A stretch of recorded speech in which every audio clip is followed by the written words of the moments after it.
आज हम शुरू कर रहे हैं chapter electricity. What is electricity?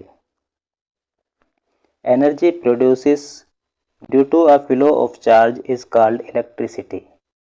ऐसी एनर्जी जो चार्ज के फ्लो की वजह से पैदा होती है इलेक्ट्रिसिटी कहलाती है, या ऐसी एनर्जी जो चार्ज के मोशन की वजह से बनती है उसे हम इलेक्ट्रिसिटी या हिंदी में बोलें तो बिजली कहते हैं। ये एक ऐसी एनर्जी है जिसे बहुत ज़्यादा इस्तेमाल किया जाता है। हमारे बहुत सारे अप्लायंसेस जैसे कैमरा, बल्ब, माइक्रोफोन, ये सब एक ऐसी एनर्जी से चलते हैं जो चार्ज के फ्लो की वजह से पैदा होती है। लेकिन ये चार्ज क्या होता है? चार्ज की डेफिनेशन क्या है? property which produces due to excess of electrons or deficiency of electrons is called charge। ऐसी प्रॉपर्टी जो या तो इलेक्ट्रॉन के ज़्यादा होने की वजह से आती है या इलेक्ट्रॉन्स के कम होने की वजह से आती है उसे चार्ज कहा जाता है। आप जानते होंगे एक एटम के अंदर बीच में न्यूक्लियस होता है और न्यूक्लियस के अंदर प्रोटॉन्स होते हैं और न्यूट्रॉन्स होते हैं, और न्यूक्लियस के चारों ओर अलग अलग शेल्स में इलेक्ट्रॉन रिवॉल्व करते रहते हैं। एक एटम के अंदर जितने इलेक्ट्रॉन्स होते हैं उतने ही प्रोटॉन्स होते हैं, यानी एटम के पास जितना पॉजिटिव चार्ज होता है उतना ही नेगेटिव चार्ज भी होता है। इलेक्ट्रॉन पर कैसा चार्ज होता है? नेगेटिव चार्ज होता है। प्रोटॉन्स पर कैसा चार्ज होता है? पॉजिटिव चार्ज होता है। एटम न्यूट्रल होता है क्योंकि एटम का जितना पॉजिटिव चार्ज होता है उतना ही उसमें नेगेटिव चार्ज भी होता है। अब क्योंकि हर चीज़ एटम से मिलकर बनी होती है इसलिए वो भी न्यूट्रल ही होती है। अगर हम एटम के अंदर इलेक्ट्रॉन्स और प्रोटॉन्स की अमाउंट को कम या ज़्यादा कर दें तो एटम पर चार्ज आ जाता है। इलेक्ट्रॉन्स जो न्यूक्लियस के चारों ओर घूम रहे होते हैं उन्हें मूव करना आसान होता है। किसके कंपैरिजन में? प्रोटॉन्स के कंपैरिजन में जो न्यूक्लियस के अंदर होते हैं। जनरली प्रोटॉन्स को मूव करना बहुत ही डिफ़िकल्ट होता है। इम्पॉसिबल तो नहीं होता लेकिन बहुत ही मुश्किल होता है।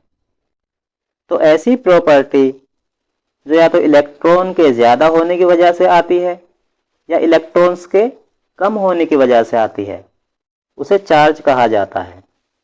चार्ज दो तरह का होता है, पॉजिटिव चार्ज और negative charge. Charge arises due to deficiency of electrons is called positive charge. ऐसा चार्ज जो इलेक्ट्रॉन्स के कम होने की वजह से बनता है पॉजिटिव चार्ज होता है। एटम के अंदर जितने इलेक्ट्रॉन्स होते हैं उतने ही प्रोटॉन्स होते हैं। अगर एटम से एक इलेक्ट्रॉन कम कर दिया जाए तो एटम के अंदर प्रोटॉन्स के मुकाबले इलेक्ट्रॉन्स की अमाउंट कम हो जाती है, जिससे एटम पॉजिटिवली चार्ज हो जाता है। जैसे पोटेशियम में 19 इलेक्ट्रॉन्स होते हैं और 19 ही प्रोटॉन्स होते हैं। अगर पोटेशियम से एक इलेक्ट्रॉन को निकाल दिया जाए तो उसके पास 18 इलेक्ट्रॉन बचते हैं,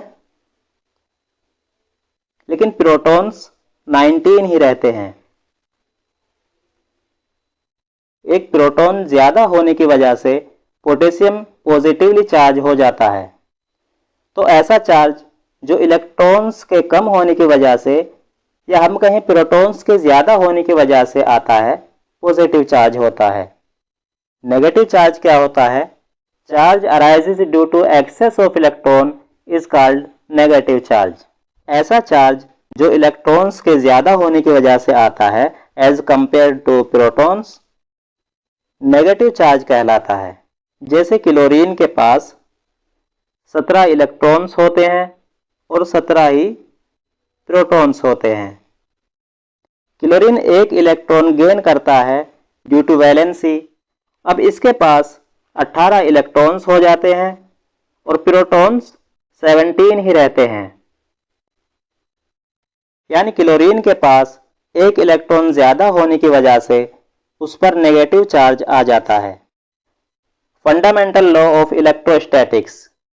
according to fundamental law of electrostatics, like charges repel each other and unlike charges attract each other।